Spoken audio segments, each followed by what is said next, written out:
Hello friends, आप सबको मेरा प्यार भरा नमस्कार। आज हम आपको वाज वर्ड का प्रयोग सिखाएंगे। इसका उपयोग इंग्लिश में बहुत होता है। इन वाक्यों के अंत में था, थी, थे इत्यादि शब्द आते हैं, तो आपको था, थी, थे इत्यादि शब्द के लिए वाज वर्ड का उपयोग करना है। लेकिन इसमें एक चीज़ और ध्यान रखना कि इसमें जो वाक्य भूतकाल में होगा। इन वाक्यों में दोस्तों सब्जेक्ट कोई काम करता हुआ नहीं मिलेगा, अर्थात इसमें कोई एक्शन नहीं पाया जाएगा। आपको देखो, आपको एक उदाहरण दिखाते हैं, उससे आपको बहुत अच्छी तरह से समझ में आ जाएगा। जैसे कि सोहन बहुत गरीब था। इसमें बताया गया है कि सोहन गरीब था, इसमें कोई सोहन काम नहीं कर रहा था। सोहन स्कूल में पढ़ता था। इसमें देखो, सोहन स्कूल में पढ़ने का काम करता था। यह वाक्य केवल हमने आपको समझाने के लिए लिखा है, क्योंकि इसमें भी अंत में था आ रहा है। जब हम आपको टेंस बनाना सिखाएंगे तब यह वाक्य आपको पूरी तरह से समझ में आएगा। फिलहाल हम वाज वर्ड पर बात करते हैं। वाज का प्रयोग एक वचनकर्ता के साथ किया जाता है।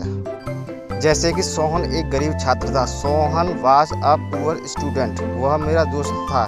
He was my friend. पहला वाक्य देखते हैं। सोहन था अ पुअर स्टूडेंट, एक गरीब छात्र। वर का प्रयोग बहुवचनकर्ता के साथ किया जाता है। जैसे कि बहुवचनकर्ता यू माने तुम, वी माने दे माने वे। उदाहरण से समझते हैं। तुम एक बहादुर व्यक्ति थे। You were a brave person. वे बेईमान थे। They were dishonest. वाक्यों को थोड़ा वेरीफाई करते हैं कि ये वाक्य कहाँ तक सही है। सब वाक्यों को वेरीफाई करते हैं। जैसे तुम एक बहादुर व्यक्ति थे। यू वर, तुम थे अ ब्रेव पर्सन, एक बहादुर व्यक्ति। दोस्तों, वाक्यों को बनाने के बाद इस तरह से मिला लिया करो। नेगेटिव वाक्य में नहीं के लिए नॉट का उपयोग करना है। इसका रूल्स इस तरह से है। पहले आपको सब्जेक्ट लगाना, फिर वाज या वर्ब एज पर सब्जेक्ट, फिर उसके बाद आपको नॉट लगाना है, फिर आपको उसके बाद ऑब्जेक्ट लगाना है। दोस्तों, मैंने आपको पहले बताया था, जब ज़्यादा आप प्रैक्टिस करोगे तो आपका दिमाग ऑटोमेटिक कैलकुलेट करेगा कहाँ सब्जेक्ट लगाना और कहाँ नॉट।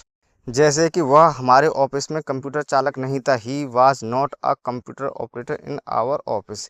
ही वॉज नॉट, वह नहीं था, अ कंप्यूटर ऑपरेटर, एक computer operator in our office. जब आप मिलान करते हो तो यह देख लिया करो कि हिंदी वाले वाक्य से आपका वाक्य मिलना चाहिए। दूसरा वाक्य है, तुम्हारा दोस्त चोर नहीं था। Your friend was not a thief. Your friend, तुम्हारा दोस्त, वाज नॉट, नहीं था, अ थीप, एक चोर। इसमें कर्ता योर फ्रेंड बना दिया गया है, क्योंकि इस वाक्य में योर फ्रेंड यानी तुम्हारे दोस्त के बारे में ही पूछा जा रहा है कि वो कौन था। प्रश्नवाचक वाक्य। जिन वाक्यों में क्या, क्यों, कैसे, कहाँ इत्यादि शब्द आए तो सबसे पहले आपको इनकी ही इंग्लिश लगानी है। इसमें क्या शब्द का कुछ रूल है, वैसे मैं पहले वीडियो में आपको बता चुका हूँ, लेकिन फिर भी मैं इसमें थोड़ा सा आपको और रिव्यू करा दूंगा। जैसे कि तुम कल कहाँ थे। Where were you yesterday. Where were, कहाँ थे, यू, तुम, यस्टरडे, कल, अर्थात वेयर वर यू, तुम कल कहाँ थे। व्हाट का रूल्स। जब किसी भी वाक्य में क्या शब्द आए और उस वाक्य का उत्तर हाँ या ना में दे दिया जाए तो सबसे पहले आपको वर्ब अर्थात वाज या वर लगानी है, फिर उसके बाद सब्जेक्ट, फिर बाकी वाक्य लगाना है आपको।